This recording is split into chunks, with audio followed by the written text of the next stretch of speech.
서울리안. 안녕하세요, 서울리안입니다. 제가 만화책도 웹툰도 진짜 좋아하는데 시간이 아무리 오래 흘렀어도 여전히 손에 꼽는 만화에 슬램덩크가 빠질 수가 없죠. 이번에 출시 전부터 높은 기대를 받았고 또 출시 이후에도 품절 대란을 일으키고 있는 이 니콘 ZF를 써보는 내내 한 장면이 떠올랐습니다. 강백호가 감독님한테 이런 말을 해요. 영감님, 당신의 영광의 시대는 언제였죠? 국가대표였을 때? 나는 지금입니다. 이렇게 말하면서 부상인데도 경기에 나서는 장면이 있거든요. 이게 이상하게 계속 생각이 나더라고요.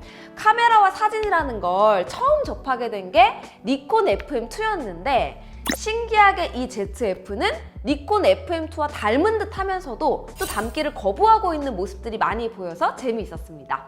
그냥 니콘의 영광의 시절을 추억하려는 카메라가 아니라 새로운 영광의 시대를 만들고자 하는 노력이 보인달까요? 제가 직접 써보고 느낀 점들 하나씩 이야기해볼게요. 니콘 ZF를 이야기할 때 디자인 이야기로 시작하지 않을 수가 없습니다. 스마트폰 외에는 카메라를 써본 적도 없는 친구들조차도 니콘 ZF를 가져가서 꺼내놓으면 평소에는 제가 무슨 카메라를 가져가든 정말 관심도 없던 애들이 갑자기 카메라에 대한 질문을 하기 시작하니까요. 카메라를 사용해 본 적은 없어도 머릿속에 그리고 있는 필름 카메라에 대한 이미지는 갖고 있고, 그리고 그 이미지는 니콘 FM2로 대표되는 필름 카메라 시절의 헤리티지 디자인이 큰 영향을 주고 있는 것이 분명히 보입니다. 니콘 ZF는 니콘 헤리티지 라인업으로 ZFC 이후 새롭게 출시된 풀프레임 미러리스 제품인데요. 필름 카메라 FM2를 모티브로 디자인이 돼서 반듯반듯 각진 디자인, 지금은 전자식 뷰파인더가 자리하고 있지만 과거에 이란 반사식 구조에서 비롯된 머리 부분, 어깨 부분에 늠름한 쌍견장 각인 다이얼과 가죽 마감 등등 디지털 카메라라는 말이 무색할 정도로 니콘 필름 카메라의 아날로그 디자인을 그대로 가지고 오면서도 높은 디자인 완성도를 보여주고 있습니다. 정교하게 작업된 하나의 예술품 같죠? 하나하나 그때의 그 감성을 아주 잘 살려내고 있습니다. 가죽 색상도 세피아 브라운, 인디고 블루, 보르도 레드, 스톤 그레이, 모스 그린, 선셋 오렌지 이렇게 6가지가 있는데요. 가죽을 교체할 수가 있어서 바디 외관 컬러도 변경이 가능합니다. 벌써 출시된 지 시간이 꽤 지났는데 여전히 물량 확보에 어려움을 겪고 있는 걸 보면 이런 디자인 요소가 시장성도 충분히 갖고 있다고 볼 수 있을 것 같죠? 구독자분들이 맨날 놀리듯이 네가 특이한 거다, 오타쿠 같다 이렇게 놀리는데 제 눈에만 예뻐 보이는 건 아니라는 반증이에요. 덕분에 뭐 원하든 원하지 않든 이 니콘 ZF를 쓴다는 것은 그것만으로도 주변의 관심을 받을 수 있는 요건이 됩니다. 그 대신에 제가 극복해야 했던 것은 그립감이에요. 최근 미러리스들은 한손 파지가 쉽도록 그립부의 유연한 곡선으로 튀어나온 부분이 존재하죠. 하지만 니콘 ZF는 그립이 푹 파여있지는 않기 때문에 확실히 한손 파지가 좀 어렵고 힘들어요. 디지털 미러리스만 쓰던 분들에게는 이게 상당히 곤욕이었을 것 같다는 생각이 드는데요. 저를 비롯해서 과거에 필름 카메라를 썼던 분들에게는 이게 생각보다 적응이 쉬웠을 수도 있습니다. 이게 이야기가 좀 길어질까봐 걱정이지만 그래도 해볼게요. 최근에 카메라를 핸들링하는 주소는 단연 오른손입니다. 오른손만으로 카메라 무게를 지탱하고 검지로 셔터 버튼을 눌러서 한손 오퍼레이션이 가능한 게 디지털 카메라의 매력이기도 하죠. 그런데 제가 과거 필름 카메라를 사용하던 시절에는 사정이 달랐습니다. 카메라의 무게를 지탱하고 들고 다니는 손은 왼손이에요. 왼손으로 이렇게 렌즈 목 부분을 잡고 다니는데요. 당시에는 필수로 초점링을 돌려야 되고 그게 아니라도 반드시 조리개링은 돌려야 하기 때문에 이렇게 왼손으로 렌즈와 카메라의 무게를 지탱하는 파지법이 일반적이었습니다. 그리고 오른손은 가급적 무게감 없이 검지로 셔터 버튼만 숨을 잠시 참은 채로 누르는 것. 이것이 과거 필름 카메라 사용 방법이었어요. 세로로 촬영을 할 때 지금은 뭐 오른손이 아래에 있든 위로 가도 상관이 없다고 생각하는데, 제가 처음에 필름 카메라 입문할 때만 해도 왼손이 아래로 가고 셔터를 누르는 오른손이 위로 가는 것은 논쟁이 아니라 그냥 지켜야 하는 룰이었어요. 이 말은 왼손으로 렌즈와 카메라의 무게를 온전히 지탱하고 셔터를 누르는 오른손은 최대한 가볍게 흔들림 없이 눌러야 한다는 것이었죠. 저도 이걸 잊고 지냈었는데 불편한 파지법이 과거의 습관을 다시 기억나게 하고 또 그렇게 사용을 하다 보니까 아, 원래 이렇게 썼었지 하는 생각까지 이어졌습니다. 그러다 보니 또 자연스럽게 이 카메라에서 조리개링을 돌리고 초점링을 맞춰야 했던 수동 렌즈를 써보고 싶다는 생각까지 이어지더라고요. 니콘 ZF는 그냥 레트로 디자인을 차용한 카메라라기보다는 정말로 아날로그 카메라 시절의 촬영 습관까지도 꺼내게 만드는 묘한 매력이 있는 것 같습니다. 진짜 요즘 옛날 니콘 수동 렌즈 검색하고 있다니까요. 그래도 이거 디지털 카메라 맞습니다. 센서는 풀프레임 2450만 화소 이면 조사형 CMOS 센서가 탑재되어 있고요. 여기에 Z8이나 Z9과 같은 고급 기종에 들어가는 익스피드 7 최신 이미지 프로세서를 사용해서 감도 활용 범위를 높이면서도 고감도 저노이즈 확보에 시너지를 내고 있습니다. 영상 촬영은 최대 4K 60프레임 촬영이 가능한데 이때는 센서 중앙부만 사용해서 크롭이 되고 4K 30프레임 촬영에서는 6K 오버샘플링으로 센서 전체를 활용해서 영상 기록이 가능합니다. 그냥 이렇게 봐서는 동영상에 찍힐 것 같이 생기지가 않았는데 영상 촬영 활용도가 높은 편이에요. 간단히 토글로 사진과 영상을 번갈아 가면서 다양한 푸티지 확보를 손쉽게 할 수 있습니다. 여기에는 물론 뛰어난 AF 능력이 뒷받침이 되어야 하죠. 정지 이미지에서 AF의 정확도와 스피드는 현 세대 바디라면 당연하게 갖춰야 하는 기본이 되었고, 여기에 동영상 촬영 중에 피사체를 놓치지 않고 자연스럽게 트래킹할 수 있는 AF 성능이 결국 활용 범위를 동영상까지 확장할 수 있을지를 결정하게 되는데요. 이 부분에 있어서 확실히 뛰어난 모습을 보여줍니다. 제가 니콘 바디 경험이 많지가 않아서 이게 ZF가 많이 좋아진 건지 원래 이 정도는 해낼 수 있는 건지 확신할 수는 없는데 영상 바디로서 기대가 될 만큼 좋은 모습입니다.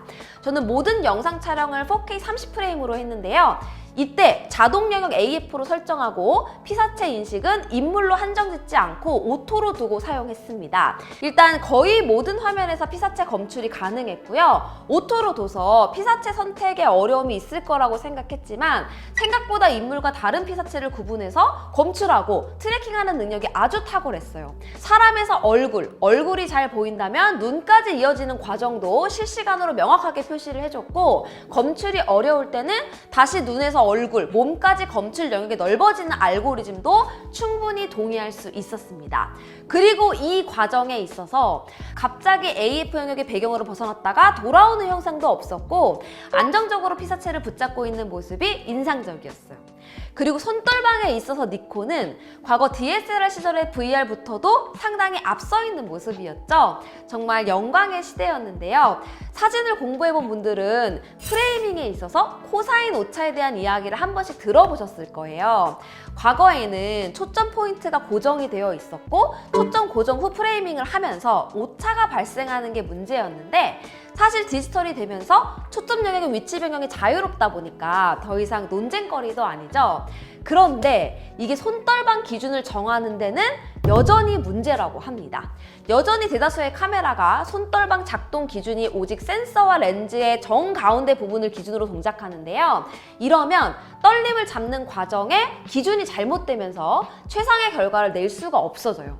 그런데 니콘은 초점 포인트 VR을 세계 최초로 적용해서 활성화된 초점 포인트에서의 흔들림을 최소화하는 기술로 피사체 위치에 구애받지 않는 손떨방을 해준다고 합니다. 이 정도의 기술적 고민을 한다는 게 새삼 대단하고 집요하죠. 제가 사실 사용 전에는 이게 뭐 동영상에 대한 이야기를 굳이 꺼낼 필요가 있을까 싶은 생각까지 했었는데, 제가 사용을 해보니까 오히려 영상까지 전천후로 커버할 수 있는 바디로서도 훌륭하다는 생각을 많이 했습니다. 그래도 역시 근본은 사진이죠. 상단에 있는 많은 다이얼을 보면서 이걸 어떻게 해야 하나 당황스러울 수 있는데 별거 없습니다. 가장 중요한 것은 제일 왼쪽에 있는 노출 모드와 ISO 컨트롤이에요. 사진은 아마도 대다수 A, 조리개 우선 모드로 촬영을 하겠죠. 다이얼을 돌려서 위치시켜주고 사용할 ISO를 결정합니다. 이 역시도 오토로 두고 메뉴에서 사용할 범위를 지정해도 상관없어요. 하지만 저는 조리개 우선 모드에서 ISO를 고정으로 두는 것을 좋아하는데요. 촬영하는 위치나 방향에 따라서 약간의 노출 차이가 생기고 그로 인해서 셔터 스피드가 2스탑 정도 아래 위로 움직일 수는 있습니다. 그런데 그 움직이는 중간값 정도는 본인이 결정하는 편이 좋아요. 만약에 ISO까지 오토로 두게 되면 같은 시간대에 촬영한 사진 중에서도 60분의 1초로 찍은 사진과 2000분의 1초로 찍은 사진이 공존하게 됩니다. 이건 사진으로 표현하고 싶은 느낌을 내가 온전히 컨트롤하고 있다고 보기는 어렵죠. 그래서 ISO까지 대략적으로 사용하고 싶은 셔터 스피드 영역을 고려해서 선택해주세요. 그리고 나서는 전면에 있는 다이얼을 통해서 조리개만 선택하고 누르면 됩니다. 셔터 스피드를 알아서 해달라는 모드니까 셔터 스피드 다이얼을 건드릴 일은 전혀 없어요. 친절하게도 상단에 조리개 표시가 되죠. 아무래도 현재 조리개를 보고 거기에 맞춰서 감도와 셔터 스피드 조절할 일이 많으니까 한눈에 볼 수 있도록 해준 것 같은데 이마저도 감성 돋아요. 그러면서 좀 극단적인 셔터 스피드를 통한 연출이 필요한 촬영에서는 M 모드에 두고 모든 컨트롤을 내가 하면 됩니다. 진짜 필름 카메라를 쓰는 듯한 느낌을 주는 이유가 셔터 다이얼에 보면 벌브 셔터라고 셔터 버튼을 누르는 동안 계속 센서 노출을 하는 모드도 있고요. 타임에서는 누를 때 노광이 시작되고 다시 한번 누르면 셔터가 닫히는 모드도 있습니다. 최근 미러리스 카메라에서는 이렇게 셔터 스피드를 통한 재밌는 놀이? 표현이 오히려 어려운 부분이 많았는데 이걸 이렇게 다시 써볼 수 있게 됐어요. 사진 촬영하면서 좀 의도적으로 스크린을 뒤집어 두고 정말로 필름 카메라를 사용하듯이 뷰파인더를 보면서 촬영하려고 했습니다. 그냥 숨 참고 한 장 한 장 촬영하는 그 기분을 느껴보기도 하고 뷰파인더에서 눈을 떼지 않은 채로 물리적인 다이얼로 노출 보정을 조작하면서 촬영하는 그 직관성도 아주 좋았습니다. 조리개 우선 모드에서 노출 변경은 제일 오른쪽에 있는 노출 보정 다이얼을 통해서 하게 되는데요. 이게 0에서 약간 다이얼 압력이 세지더라고요. 제가 천천히 돌리다가 이상하게 안 돌아가는데? 싶으면 그 값이 0입니다. 이런 디테일도 눈을 떼지 않고 조절하는데 실용적이면서도 또 감탄을 자아내는 그런 부분이기도 했어요. 또 하나 사진에 재미를 주는 게 블랙 앤 화이트 다이얼, 흑백 모드가 별도로 존재한다는 것입니다. 디지털 시대에 흑백 모드가 무슨 소용이냐? 네, 맞습니다. 소형을 논하기로 하면 사실 딱히 할 말이 없죠.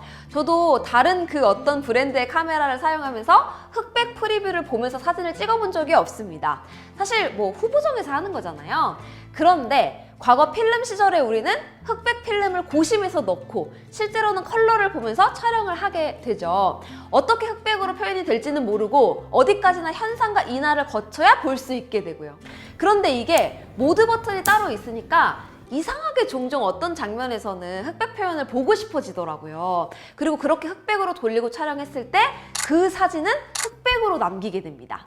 컬러 다 빼고 그냥 빛과 그림자로만 표현되는 이미지가 얼마나 매력적인지, 그리고 지금 풍경이 그렇게 표현이 될 때 컬러 이미지와는 어떻게 다른지 확인하면서 촬영하게 되니까 유달리 이번에 흑백 결과물이 많더라고요. 이 모드가 꼭 필요하고 없으면 단점이다? 이렇게 이야기는 못하겠어요. 그런데 이 모드가 있는 것이 이 카메라의 매력이기는 합니다. 저야말로 정말 카메라는 업무용 기기인데 그런 제품에 이 정도의 즐거움을 느낄 수 있었다는 사실이 새롭게 기분이 좋았습니다. 그냥 그 재미가 일시적이고 독특한 특징에서 오는 것이 아니라 과거의 오랜 사진 생활의 경험과 추억에서 비롯된 부분들을 다시 기억할 수 있었다는 점, 그리고 니콘 ZF가 그냥 이걸 감성적이고 예쁜 디자인 컨셉에만 그치지 않고 현 세대 미러리스와의 조화를 고려해서 사용성까지 연결시켰다는 점이 만족스러웠어요. 결과적으로 사진과 영상 모두 메인 바디로 사용할 만큼 다방면의 요구 조건을 모두 만족하는 카메라였습니다. 제가 예전에 썼던 50mm 1.4 렌즈 그리고 105mm 2.8 이런 수동 렌즈들을 찾아보고 있거든요. 수동 렌즈와 함께 썼을 때는 또 어떤 생각이 들지 너무 궁금해지더라고요. 기회가 되면 수동 렌즈와의 사용 경험에 대해서 또 공유해 보도록 하겠습니다. 궁금한 점 남겨주시고요. 그럼 저는 다음 영상에서 또 인사드릴게요. 안녕히 계세요. 아니 요즘에 진짜 자꾸 예전에 쓰던 렌즈들을 왜 다 팔았을까 이런 약간 후회가 되더라고요. 왜인지는 모르겠는데 자꾸 예전에 쓰던 렌즈들을 다시 사게 되는 느낌이랄까요? 진짜 중고 열심히 알아보고 있습니다. 총알이 부족하지만 않았으면 내가 안 팔았는데.